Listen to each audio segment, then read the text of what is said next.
Okay. Okay. I have a little battle. Position, power versus media. Okay. I'm following. Are you? I want to know what's... So power, more of like president, king, okay. queen, whatever. Got you. Versus media. Mm-hmm. What's more important? Think about that. I'm gonna show you something, and then I want your answer. Okay, so think about it. Cool. You ready? Ready. Okay. The president of the United States is not the most powerful person in the world. The most powerful person in the world is the person who controls media, because we control what you hear, what you see, what you think, what you read, and ultimately how you behave. So, ask again. Power, position versus media. Wow. I mean, so here's the thing. I've always thought of them as a checks and balance system. One keeps the other in check. Okay. So the president can't go crazy because he knows the media is holding him accountable. The media can't go crazy because the president is still the president, and there's the moral obligation or just the law of the land that you have to abide by, at least on Front Street. So I've always looked at them as a checks and balance system. I would hate, to sound like I'm trying to be of like super woke culture or something like that, but I do have to admit. All right, stay woke. You know what I'm saying? Like, yeah, just keep the lights on. Didn't even know you were that type. Right. I mean, yeah, it's hard not to be, honestly. I think everything is a conspiracy now. It's like there's something behind everything. But as I'm learning more about the history of media and what has happened, I think there's a movie or a documentary, I'm not sure which one. I think I saw it on Netflix, where they talked about one of the presidential elections.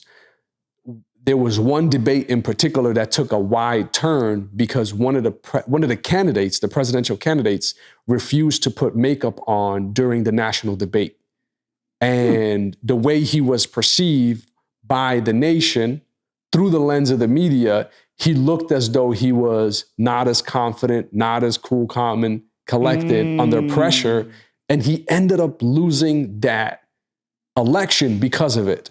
Now that's framing, right? That's in a sense how the media frames a particular story or a lens so that you can have a certain character. And I have seen that historically just through certain things that I've watched and seen, and even with my own story, that at times when I've dealt with news outlets and how they can take a part of your story and you're saying something and then they'll mute what you say and narrate over what you were trying to say and make it something totally different. And you come up on TV looking crazy, like, wait, what happened? And it's like, oh, y'all really got this under control, and you don't have a final say before it goes out. So I can see one being more powerful than the other, but I've always looked at them as a checks and balance.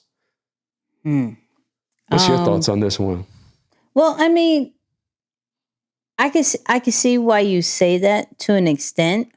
But then I'm a tread lightly, but I'm going to use Trump as an example. Okay. Right? So when he was running for president, the media was somewhat on his side. Right? So meaning you see more of the good of what possibly Trump was providing to where he got the votes that he did. Okay. Now, there was still rumbling of his views and his thoughts, right? But the media kept that little bit like surface level and then showed more of, okay, now Trump is in presidency. But then media, it seemed like media was having a battle. There was part that was pro-Trump. There was part that was anti-Trump, right? And so what people thought of this particular person wasn't solely crafted on what Trump was doing. It was what people were saying and the storytelling behind, Trump. And so when we look at Biden, because of what media had did with Trump, now Biden was seen as the savior. And now media is doing, well, what has Biden done lately? Kind of thing. Right? That's true. So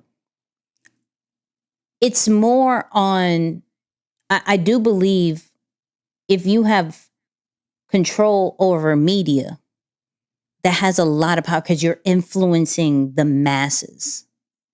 Where with the position, you still have to tell somebody to execute this, to do that.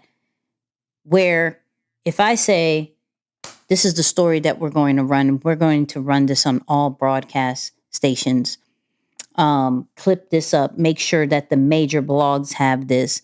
And so now the overwhelm of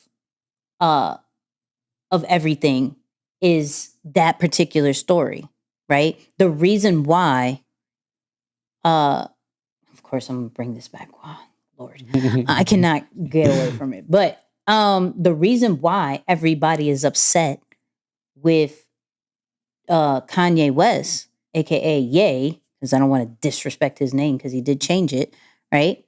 Is because the world saw what happened with George Floyd. Right? The media made sure that was out in the world. There's no denying what happened to that man.